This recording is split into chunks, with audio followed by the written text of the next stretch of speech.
ସମ୍ବଲପୁର ଜିଲ୍ଲାର ଜୁଜୁମୁରା ବ୍ଲକ ଅନ୍ତର୍ଗତ ଛାମୁଣ୍ଡା ଗ୍ରାମ ପଞ୍ଚାୟତକୁ ରାଜ୍ୟ ସରକାରଙ୍କ ପକ୍ଷରୁ ଆରମ୍ଭ କରାଯାଇଥିବା ବିକାଶ ବାହନ ରଥ ଆଜି ପରିକ୍ରମା କରିଥିଲା।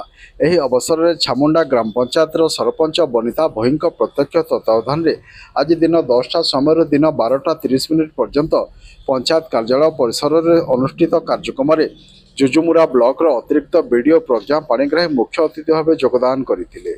ଏହି କାର୍ଯ୍ୟକ୍ରମରେ ପଞ୍ଚାୟତ କାର୍ଯ୍ୟାଳୟ ପକ୍ଷରୁ ନିର୍ବାହୀ ଅଧିକାରୀ କରୁଣାକର ବାରିକ, ଏଡିଇଓ, ୱାର୍ଡ ସଭ୍ୟା, ବନ ବିଭାଗର ଅଧିକାରୀ, ସିଆରପି, ଏମବିକେ, ଅଙ୍ଗନବାड़ी କର୍ମୀ, ଏସଏଚଜି ମାନେ ଉପସ୍ଥିତ ଥିଲେ।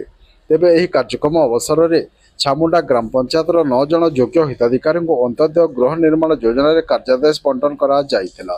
ଏଥିସହ 80 ବର୍ଷରୁ ଉର୍ଦ୍ଧ୍ୱ ବୟସର 8 ଜଣ ହିତାଧିକାରୀଙ୍କୁ 3500 ଟଙ୍କା ଭତ୍ତା ବଣ୍ଟନ, 6 ଜଣଙ୍କୁ ରାସନ କାର୍ଡ, 5 ଜଣଙ୍କୁ ଜବ୍ କାର୍ଡ ମଧ୍ୟ ବଣ୍ଟନ କରାଯାଇଥିବା ନେଇ ସୂଚନା ମିଳିଛି। ଏଥିସହ ଗୋଟିଏ ଗଛ ମା ନାମରେ ଥିବା ସ୍ୱତନ୍ତ୍ର ଅଭିଯାନରେ ବୃକ୍ଷରୋପଣ କାର୍ଯ୍ୟକ୍ରମ ମଧ୍ୟ ଅନୁଷ୍ଠିତ ହୋଇଥିବା ନେଇ ପଞ୍ଚାୟତ କାର୍ଯ୍ୟାଳୟ ପକ୍ଷରୁ ସୂଚନା ଦିଆଯାଇଛି।